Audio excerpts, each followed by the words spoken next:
السلام علیکم ورحمۃ اللہ وبرکاتہ۔ الحمد للہ رب العالمین، الصلاة والسلام علی رسولہ الکریم وعلی آلہ واصحابہ اجمعین، اما بعد۔ رب اشرح لی صدری ویسر لی امری واحلل عقدۃ من لسانی یفقہوا قولی۔ ہم سب سے پہلے اللہ سبحانہ و تعالیٰ کا شکر بجا لاتے ہیں اور بے شمار درود و سلام ہو نبی اکرم صلی اللہ علیہ وسلم پر کہ جن کی زندگی میں ہمارے لیے بہترین نمونہ ہے۔ کتاب التوحید کا جو ہے درس چل رہا تھا، تو آج ہم دیکھیں گے انشاءاللہ چوتھا باب الخوف من الشرک، یعنی شرک سے ڈرتے رہنے کا باب۔ تو اس کتاب میں شیخ نے سب سے پہلے توحید کی واجب ہونے کے دلائل پیش کیے کہ وجوب التوحید، کے توحید جو ہے یہ واجب ہے، اور پھر اس کے بعد دوسرا باب قائم کیا، وہ تھا توحید کی فضیلت کا۔ باب فضل التوحید وما یکفر من الذنوب، یعنی توحید کی فضیلت جو گناہوں کا کفارہ ہے۔ توحید کی فضیلت کیا ہے کہ یہ گناہوں کو مٹا دیتی ہے۔ اور تیسرا باب تھا باب من حقق التوحید دخل الجنہ بغیر حساب ولا عذاب، جو توحید کا حق ادا کریں گے اللہ تعالیٰ انہیں بغیر حساب اور کتاب کے جنت میں داخل کریں گے۔ تو جب تین چیزیں واضح کر دی شیخ نے کہ توحید واجب ہے، اور توحید کی فضیلت یہ ہے کہ یہ گناہوں کا کفارہ ہے، اور ایک خاص اس کی فضیلت بیان کی کہ جس نے توحید کا حق ادا کیا اس کو اللہ تعالیٰ بغیر حساب کتاب کے جنت میں ڈالیں گے۔ تو یہ تین ابواب اور اس کے دلائل بتانے کے بعد شیخ نے شرک سے جو ہے ڈرنے کا باب قائم کیا، کیونکہ شرک سے ڈرتے رہنا یہ اس لیے ضروری ہے کہ جب تک شرک نہیں جانیں گے تب تک توحید نہیں جانیں گے۔ جس کو شرک کے معلومات نہیں ہے وہ اس کی توحید مضبوط نہیں ہو سکتی۔ کیوں؟ کیونکہ شرک سے بچیں گے تب توحید پہ قائم رہیں گے۔ اگر شرک سے نہیں بچیں گے اور صرف آپ کے پاس توحید کا علم ہے، اور شرک کسے کہتے ہیں، کیسے جو ہے شرک داخل ہوتا ہے ایمان کے اندر، عقیدے کے اندر، اگر یہ معلومات نہیں ہوگے تو ممکن ہے کہ اس کی توحید میں شرک غلط ملت ہو جائے۔ اسی لیے باب قائم کیا گیا باب الخوف من الشرک، شرک سے ڈرتے رہنے کا باب۔ عقیدہ اور توحید میں کیا فرق ہے؟ کوئی بتا سکتے ہیں؟ عقیدہ اور توحید، انشاءاللہ آپ کی آواز آتی ہے، آپ لوگوں کی جہاں بھی بیٹھے آواز دے سکتے ہیں انشاءاللہ۔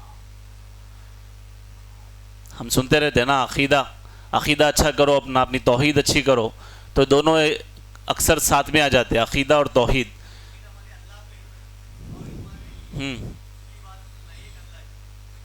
عقیدہ اور توحید میں ایک فرق یہ ہے کہ توحید اس عقیدے کو کہا جاتا ہے جس کا تعلق خاص اللہ تعالیٰ کے ساتھ ہے۔ یعنی توحید کس کو کہیں گے؟ عقیدوں میں سے ایک عقیدہ جو اللہ تعالیٰ کے ساتھ خاص ہے۔ اور عقیدہ کس کو کہیں گے؟ جس پر اللہ تعالیٰ نے ایمان لانے کے لیے واجب قرار دیا، جیسے کہ فرشتوں پر ایمان لاؤ، کتابوں پر ایمان لاؤ، آخرت کے دن پہ ایمان لاؤ۔ تو یہ تمام عقیدے کیا ہو گئے؟ اس کا تعلق عقیدے سے ہے۔ لیکن توحید کیا ہے؟ ان عقیدوں میں سے ایک عقیدہ ہے جس کا تعلق اللہ تعالیٰ کے ساتھ ہے۔ اس کا مطلب یہ ہوا کہ ہر توحید عقیدہ ہے، ہر توحید عقیدہ ہے، لیکن ہر عقیدہ توحید نہیں ہے۔ جس کا عقیدہ توحید کا مطلب ہوتا وہ اللہ تعالیٰ کے وہاں پر ربوبیت، الوہیت، اسماء و صفات اس کے تعلق سے ذکر آتا ہے۔ اور جہاں پر فرشتوں کے اوپر عقیدے کی بات آ گئی، انبیاء کے اوپر عقیدے کی بات آ گئی، کتابوں پر عقیدے کی بات آ گئی، آخرت کے دن پہ عقیدے کی بات آ گئی، یہ اس کا تعلق توحید سے نہیں ہے۔ جو ایمان کے 6 ارکان ہیں ان کو کہا جائے گا کہ یہ عقائد ہے، عقیدے ہے۔ تو اس میں ایک عقیدہ ہے توحید کا عقیدہ، جس کا معنی ہے کہ اللہ تعالیٰ کو ایک جانو، اس کی ربوبیت میں، اس کی الوہیت میں، اور اس کے اسماء و صفات میں۔ شرک کا جاننا کیوں ضروری ہے؟ شرک کا جاننا اس لیے ضروری ہے کہ شرک، علماء کہتے ہیں اہل علم کے نزدیک، انما تعرف الاشیاء بازدادها، اہل علم کوئی بھی چیز کو اس کی ضد سے جانتے تھے۔ جیسے دن کو کب مانیں گے لوگ؟ یا رات کو کب مانیں گے؟ جب دن کے بارے میں جانیں گے کہ دن کیسا ہوتا ہے. اچھا یہ دن ہے تو پھر اب جب دن چھٹ گیا تو وہ کیا ہے؟ رات ہے. کالے کا کیا ہے اپوزٹ؟ گورا ہے. اسی طریقے سے تصدیق کریے، ایمان کی تصدیق کریے، مطلب سچ مانیے، جس کا اپوزٹ کیا ہے؟ تکذیب، جھٹلانا. اسی طریقے سے اللہ تعالیٰ کے اوپر ایمان لائیے علم کے ساتھ، یعنی لا الہ الا اللہ کو جانیے علم کے ساتھ. اس کا اپوزٹ کیا ہوا؟ جہالت کے ساتھ اس کلمے کو مت پڑھیے. تو یہ اہل علم کے نزدیک ایک یہ اصول ہے کہ اس کے ازداد، اس کی ضد کے ساتھ چیزوں کو سمجھتے تھے تاکہ اچھے سے بات واضح ہو جائے کہ کیا بات ہو رہی ہے. تو توحید ہم 2-3 دن سے سن رہے ہیں. توحید کا مطلب کیا ہے؟ اللہ کو ایک جاننا. کس میں ایک جاننا؟ ربوبیت میں، الوہیت میں اور اسماء و صفات میں. تو شرک کیا ہوا؟ اب شرک کا لغوی معنی ہوا شریک بنانا، پارٹنر بنانا. کس میں پارٹنر بنانا؟ وہی 3 چیزوں میں. اللہ کی ربوبیت میں شریک کر دینا، اللہ تعالیٰ کی الوہیت میں شریک کر دینا اور اللہ کے اسماء و صفات میں شریک کر دینا. اور اللہ تعالیٰ کا جو حق ہے وہ جو ہے غیر اللہ کو دینا، یہ شرک ہے.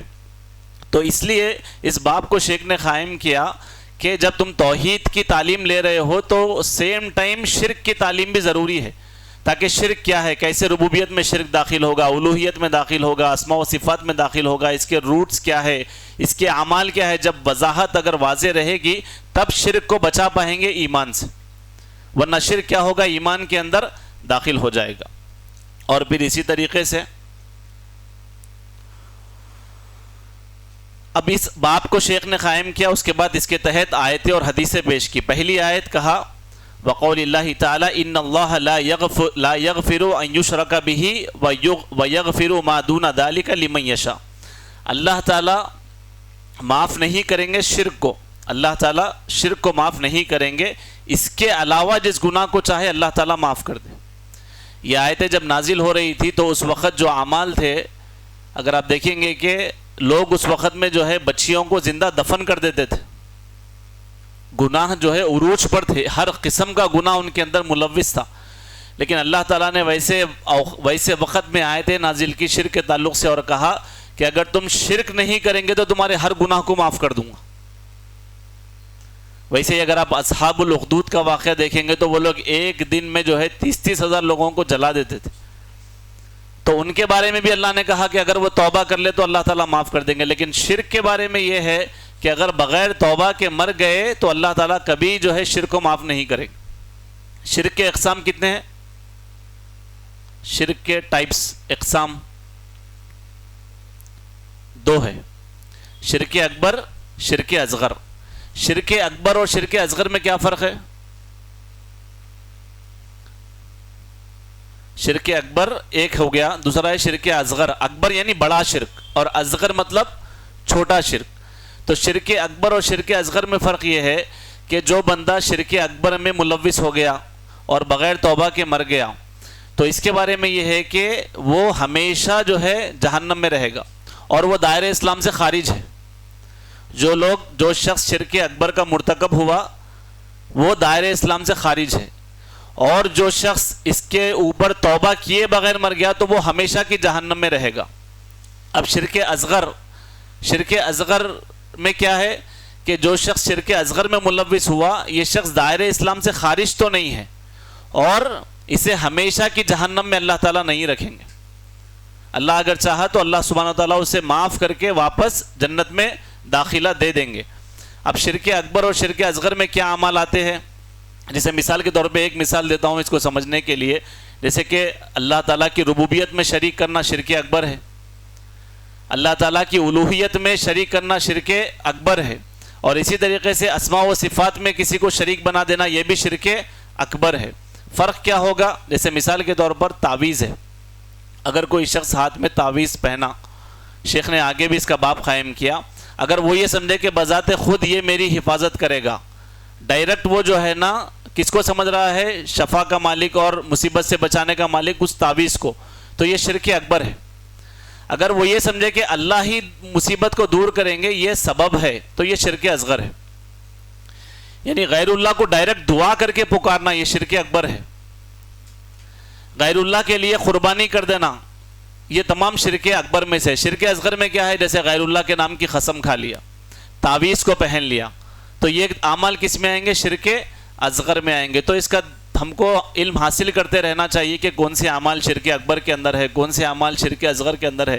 ہر قسم کے شرک سے بچنا ہے, اور پھر کیسے یہ عبادت میں داخل ہو جاتا ہے اس کے تعلق سے علم حاصل کرنا ضروری ہے. اسی لیے باضابطہ شیخ نے ایک باب قائم کیا, باب الخوف من الشرک, شرک سے ڈرتے رہنے کا باب.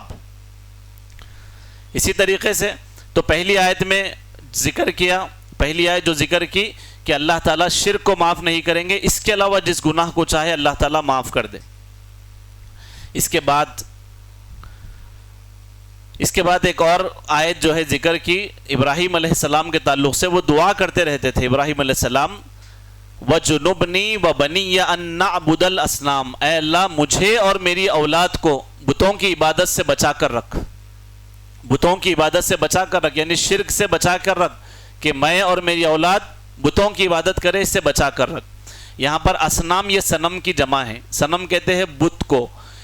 صنم کا ایک اور نام ہے وثن. دونوں میں ایک فرق یہ ہے, صنم کیا ہوتا ہے کہ ایک تصویر آپ کے سامنے ہے, اس کو دیکھ کر کسی کی شکل سامنے ہے, اس کے حساب سے ایک بت بنا دیا گیا, یہ صنم ہے. وثن کیا ہے؟ کوئی بت کی آپ کے پاس تصویر شکل کسی کا کچھ ہے ہی نہیں, آپ نے ایک جھاڑ کو بت بنا دیا, آپ نے ایک درخت کو بنا دیا, ایک پتھر کو بنا دیا. تو یہاں پر ابراہیم علیہ السلام کے دور میں یہ بہت زیادہ تھا. تو ابراہیم علیہ السلام دعا کر رہے ہیں کہ اے اللہ مجھے اور میری اولاد کو اصنام کی عبادت سے بچا کر رکھ, بتوں کی عبادت سے بچا کر رکھ. آج ہمارے اور ابراہیم علیہ السلام کے اس عمل میں کیا فرق نظر آتا ہے؟ ہم اولاد کی تربیت میں ان کے مستقبل میں کیا دیکھتے ہیں؟ شروعات سے ان کو بڑا کرتے رہتے یہ بول کے اگر آپ یہ نہیں پڑھیں گے تو ایسا ہو جائے گا, مستقبل تباہ ہو جائے گا, تمہاری شادی نہیں ہوں گی, تمہارا کاروبار ایسا ہو جائے گا. دنیا کے وہ مادی چیزوں سے ڈراتے ڈراتے ڈراتے پورا بڑا کر دیتے. وہ پورے 25 سال کا ہوئے تھے, اس کو ایک بار بھی یہ بول کے نہیں ڈرائے دیکھو ہمیشہ زندگی میں شرک سے ڈرتے رہو, کسی بھی طریقے سے شرک میں داخل نہیں ہونا. اور ابراہیم علیہ السلام کی دعا یہ ہے, اے اللہ مجھے اور میری اولاد کو شرک سے بچا کے رکھ. کیونکہ قیامت میں اللہ تعالیٰ جس بندے کو دیکھیں گے کہ جس کے اندر شرکی اعمال نہیں, اللہ تعالیٰ اس کے گناہوں کو معاف کر دیں گے. اور اگر وہ کبیرہ گناہوں کا مرتکب بھی ہوا تو اگر اللہ چاہے تو وہ اللہ کی رحمت سے پھر جنت میں واپس آ سکتا ہے. لیکن اگر شرک میں داخل ہو گیا, شرک اکبر کا اگر مرتکب ہو گیا تو پھر ہمیشہ کی جہنم ہے. تو یہ ابراہیم علیہ السلام کا عمل تھا کہ اپنے آپ کو اور اپنی اولاد کو دعا کرتے تھے کہ اے اللہ سبحانہ و تعالیٰ شرک سے بچا کر رکھ. اب ہم بھی دعائیں کرتے ہیں, اے اللہ اولاد کا مستقبل بہتر کر دے, ان کا نکاح کرا دے, ان کا جوڑا قائم رکھ, ان کو تجارت میں برکت دے, ان کو ایسا دے. وہ پوری دعا میں ایک بھی جگہ یہ نہیں ہے اے اللہ شرک سے بچا کے رکھ بول کے. کیوں نہیں ہے؟ کیونکہ اتنا ہماری توحید پہ ہم کو کانفیڈنس آ گیا, اب ہم شرک میں جا ہی نہیں سکتے. جبکہ ابراہیم علیہ السلام جس کو کہا جاتا ہے امام الموحدین, موحدین کے امام تھے, توحید پرستوں کے امام تھے, وہ کہہ رہے ہیں کہ اللہ مجھے اور میری اولاد کو بتوں کی عبادت سے بچا لے. اس کے بعد ایک حدیث ذکر کی. چلیے یہ تو ڈرنا تھا شرک کا, ابراہیم علیہ السلام ڈرتے تھے, ایک شیخ نے دلیل پیش کی. دوسری دلیل دی اللہ کے نبی صلی اللہ علیہ وسلم کی. اللہ کے نبی کہتے ہیں وفی الحدیث اخوف ما اخاف علیکم, مجھے تمہارے بارے میں جس چیز کا سب سے زیادہ ڈر ہے.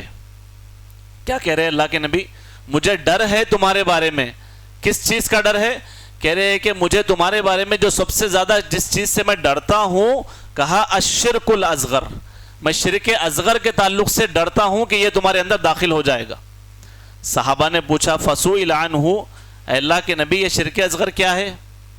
تو اللہ کے نبی نے کہا الریا, ریاکاری, دکھاوے کے لیے عمل کرنا, یہ شرک اصغر ہے. تو یہاں پر اللہ کے نبی جو بات شروع کر رہے ہیں وہ یہ کہہ کر کہ مجھے میری امت کے بارے میں سب سے زیادہ اس بات کا ڈر ہے کہ یہ شرک کے اندر مبتلا ہو جائے گی. تو اللہ کے نبی کا ڈرنا اس سے ثابت ہو رہا ہے کہ شرک ایک ایسی چیز ہے کہ بندہ ہر لمحے ڈرتے رہے کہ کہیں میں اس کے اندر داخل تو نہیں ہو رہا ہوں. اور کئی لوگ اتنے جو ہے اس چیز میں تساہل برتتے ہیں, جب ان کے سامنے توحید اور شرک کا ذکر کیا جائے تو بار بار کہتے ہیں ارے بھائی ہر جگہ بیٹھ کے آپ شرک کیوں ڈھونڈتے بیٹھتے ہیں؟ ارے ہر جگہ بیٹھ کے شرک کو ہی ڈھونڈو بھائی, اگر آپ شرک سے بچے تو نجات ہے. اگر آپ مر گئے اس حالت میں اور اللہ سے ملاقات کیے کہ شرکی اعمال زندگی میں نہیں تھے تو نجات کے پورے راستے کھل جائیں گے. اور اگر شرک سے ہی اگر آپ جو ہے تساہل برتے، اسے سستی کرے اور اس کا علم حاصل نہیں کرے اور اعمال میں شرک داخل ہو گیا، شرک کرتے کرتے اگر مر گئے تو پھر پورے اعمال تباہ ہو گئے. اور اللہ کے نبی خود کہہ رہے ہیں کہ میں میری امت کے بارے میں سب سے زیادہ اس شرک کے تعلق سے ڈرتا ہوں. ریاکاری، ریاکاری یہ بہت برا عمل ہے. ریاکاری بہت برا عمل ہے. قیامت میں اللہ تعالیٰ سب سے پہلے جہنم کو سلگائے گا کس سے؟ ریاکاروں سے. جو ریاکاری کرتے تھے، دکھلاوا کرتے تھے، اللہ تعالیٰ ان کے ذریعے سے جہنم کو سلگائے گا. ابو ہریرہ جو ہے اس حدیث کو جب سناتے تو سنانے سے پہلے کئی وقت بے ہوش ہو کے گر جاتے. قال رسول اللہ صلی اللہ علیہ وسلم، گر جاتے. پھر ان کو جو ہے اٹھاتے، پانی پلاتے، پھر وہ سمجھتے کہ جو ہے مجھے کوئی بیماری ہے شاید اس لیے گر رہے ہیں وہ. تو ابو ہریرہ کہتے ہیں کہ میں کوئی بیماری کی وجہ سے نہیں گر رہا ہوں، حدیث کی شدت نے مجھے گرا دیا. بول کیا ہے کہ میری امت جو ہے شرک کے اندر مبتلا ہوگی. جہنم کے عذاب کی شروعات اللہ تعالیٰ اس امت کے ان جھوٹے علماء سے کرے گا جو قوم کو جو ہے قرآن و حدیث کے علاوہ سب کچھ سکھاتے تھے. تو یہاں پر ان 3 لوگوں کا واقعہ بھی ہے، عالم کا اور قاری کا اور اللہ کی راہ میں جو ہے جہاد کرنے والے کا، کہ وہ لوگ دکھاوے کے لیے کر رہے تھے، ان کے عمل کو اللہ تعالیٰ نے ضائع کر دیا. ریاکاری کیسے داخل ہوتی ہے؟ کبھی اس کا ایک سچویشن یہ ہوتا ہے کہ عمل سے پہلے ہی بندے کے دل میں ارادہ ہوتا ہے کہ دکھاوا کروں. جیسے نماز کو آئے، نماز کو آنے سے پہلے ہی دل میں نیت ہے، ابھی عمل ہوا شروع نہیں ہوا، ابھی ایک پروگرام ہے، بیان ہے، یا پھر اس کا جو بھی جلسہ ہے، نماز ہے، ابھی روزہ رہنے والا ہوں، ابھی ہوا نہیں عمل شروع، پہلے دل میں نیت آ گئی، اس کا دکھاوا کرنا ہے، اس کو لوگوں کے سامنے بتانا ہے. ایک قسم اس کی یہ ہو جاتی کہ عمل سے پہلے ہی ارادہ کیا ہے؟ دکھاوا کرنا. دوسرا ہے بندے کی نیت خالص رہتی پہلے ہی، نہیں میں اللہ کے لیے عمل کروں گا، میں نماز اللہ کے لیے پڑھوں گا، جو بھی دین کا کام کر رہے اللہ کے لیے کرے، نیت پہلے خالص ہے. بعد میں کیا ہوتا؟ عمل کرنے کے وقت میں نیت پھر بدل جاتی. کبھی نماز میں ٹھہرے ہوئے ہیں، کوئی نماز کو دیکھ رہا تو نماز کو اور مزین کرتی. پہلے تو نیت نہیں تھی ریاکاری کی. دوسرا کیا ہو گیا؟ لوگوں کی وجہ سے پھر نیت کو بدل دی. تو آدھی نماز آپ شروع کرے تھے اللہ کے لیے، پھر آدھی کس کے لیے ہو گئی؟ لوگوں کے لیے. تو یہ نماز قبول ہوں گی؟ یعنی آدھا تو اجر ملیں گا، آدھا اللہ کے لیے تھا اور آدھا تو لوگوں کے لیے تھا، آدھا اجر دیں گا، ایسا ہے جی؟ ہاں، اللہ تعالیٰ کو جو لوگوں کے لیے عمل کرتے وہ عمل پسند ہی نہیں ہے. اللہ تعالیٰ اس عمل کو، پورے عمل کو چھوڑ دیں گے اور قیامت میں کہیں گے میں تجھے بھی چھوڑ دوں گا، تیرے عمل کو بھی چھوڑ دوں گا. تیسرا ایک مرحلہ یہ آتا، بندہ اخلاص سے عمل کر لیتا، نماز پڑھ لیتا اللہ کے لیے، نیت پہلے بھی اچھی تھی، نماز پڑھ لیا تبھی بھی اچھی تھی، اب 1 سال تک سکون سے جو ہے وہ رہ رہا ہے، دوسرے اعمال کر رہا ہے. پھر ریاکاری کیسے ہو جاتی ہے؟ بیٹھے کہیں محفلوں میں، پھر وہ پوری اپنی زندگی کے نیک اعمال کو زبان سے گنا دیا اور پورے اجر کو ضائع کر لی. ارے ہم کو معلوم ہم کتنے تہجد پڑھتے تھے پہلے، وہ شخص آپ کو پوچھا ہی نہیں، وہ تو اللہ کا تھا، نیکی کر کے کنویں میں ڈال کے بھول جانا ہے. نہیں، اس کو بار بار فون میں رکھ لے رہے ہیں، عمرہ کرا تھا، حج کرا تھا، ایسا کرا تھا، بار بار ریاکاری. عمل سے پہلے بھی بچے تھے، عمل کے دوران بھی بچے، لیکن بعد میں کیا ہو گیا پھر کہ پھر پورے اپنے اعمال کو دکھاتے گئے اور اپنا پورا عمل ضائع کر لیا. اسی لیے کہا جاتا ہے کہ جب نیک اعمال کو انجام دیا جائے تو زبان سے بھی اس کی حفاظت کرو، ورنہ بار بار لوگوں کے سامنے بول کے پورا عمل ضائع ہو جاتا. 10 سال پہلے آپ کو معلوم میں یہاں کے ایسا ایسا ایسا ایسا ایسا پورا کرا تھا، پورا عمل گیا پانی. تو یہ ہر طریقے سے عمل سے پہلے بھی، عمل کے دوران بھی اور عمل کے بعد بھی ہم کو ہمارے اعمال کی حفاظت کرنا ہے، کیونکہ اللہ کے نبی نے کہا یہ شرک اصغر ہے اور میری امت کے بارے میں مجھے سب سے زیادہ اسی کا ڈر ہے بولے. اس کے بعد ایک اور حدیث شیخ نے جمع کی، وہ یہ کہ عن ابن مسعود رضی اللہ تعالیٰ عنہ، ابن مسعود سے جو ہے روایت کرتے ہیں، ان رسول اللہ صلی اللہ علیہ وسلم قال، اللہ کے نبی صلی اللہ علیہ وسلم نے فرمایا، بہت پیاری حدیث ہے، کہا من مات وهو يدعو من دون اللہ ندا دخل النار، کہا جو اس حال میں مرا کہ وہ اللہ تعالیٰ کے علاوہ ند بنایا ہوا تھا، دخل النار، وہ آگ میں داخل ہوگا. ند بنانے کا معنی کیا ہے؟ ندا بنانے کا معنی مطلب کسی کو اللہ کے جیسا بنا دیا، یعنی جس کو بھی اللہ کے جیسا بنایا وہ پورے اوصاف کی وجہ سے نہیں، کوئی ایک چیز کی وجہ سے بھی کہ یہ تو دعا سن لیں گے، یہ میرے لیے جو ہے راستہ کھول دیں گے، یہ میری مصیبت کو دور کر دیں گے، کوئی بھی ایک وجہ سے بھی اللہ تعالیٰ کا ند بنا دیا. تو اللہ کے نبی نے کہا اگر اس حال میں مر گیا تو یہ جہنم میں داخل ہوگا. تو پھر یہ بھی شرکی عمل ہے. اب اگر شرک کا عمل کریں گے تو جہنم میں داخل ہوں گے. تو انسان کو سب سے زیادہ کس سے ڈرتے رہنا چاہیے؟ شرک سے ڈرتے رہنا چاہیے کہ کوئی شرکی اعمال میری زندگی میں داخل تو نہیں ہو رہے ہیں. اور پھر اس کے بعد ایک اور حدیث ذکر کی، جابر رضی اللہ تعالیٰ عنہ سے روایت ہے، کہتے ہیں کہ اللہ کے نبی نے کہا من لقی اللہ لا یشرک بہ شیئا دخل الجنہ، جو اللہ تعالیٰ سے اس حال میں ملاقات کرے کہ وہ اللہ تعالیٰ کے ساتھ شرک نہیں کرتا تھا. ملاقات کرنے کا معنی کیا ہے یہاں پر؟ کہ انسان کی موت ہو گئی. اب جب اللہ سے ملا تو کون سی حالت میں ملا؟ کہ اس کی زندگی میں شرک نہیں ہے. تو اللہ کے نبی نے کہا دخل الجنہ، اللہ تعالیٰ اسے جنت میں داخل کر دیں گے. اور آگے کہا وَمَن لَقِيَهُ يُشْرِكُ بِهِ شَيْئًا دَخَلَ النَّارِ، جو اللہ تعالیٰ سے اس حال میں مرا، اللہ تعالیٰ سے اس حال میں ملا کہ وہ اللہ تعالیٰ کے ساتھ شرک کرتا تھا، تو اللہ کے نبی نے کہا وہ آگ میں داخل ہوگا.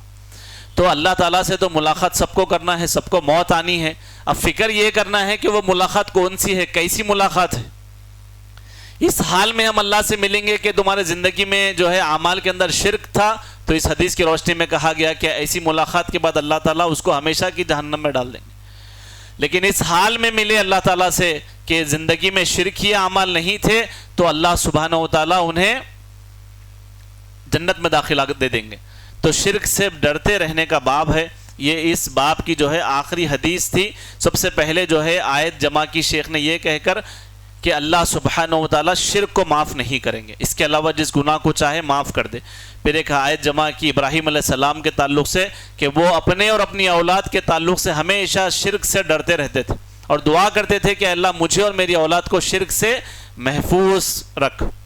اور اللہ کے نبی کی وہ حدیث بیان کی کہ اللہ کے نبی کہتے ہیں مجھے میری امت کے بارے میں سب سے زیادہ شرک اصغر کا ڈر ہے، یعنی وہ شرک یعنی ریاکاری میں پھنس جائیں گے، مجھے اس کا ڈر ہے. اور قیامت میں ایسا ہوگا بھی. لوگ جو ہے ایک اور حدیث اسی کے تعلق سے بیان کی گئی کہ قیامت میں اللہ تعالیٰ کے سامنے ریاکار بندے کو لایا جائے گا جو ریاکاری کے لیے عمل کرتا تھا، لوگوں کے لیے، لوگوں کے چہروں کے لیے اور لوگوں کو دکھانے کے لیے عمل کرتا تھا. ایسے شخص کو جب لایا جائے گا قیامت کے دن تو اللہ تعالیٰ اس سے کہیں گے کہ جاؤ ان کے پاس، اذهبوا الى الذين كنتم تراؤون في الدنيا، جاؤ ان کے پاس جن کے لیے اعمال کو تو انجام دیتا تھا، ان لوگوں کے پاس چلے جا جن لوگوں کے لیے تو اعمال کو انجام دیتا تھا.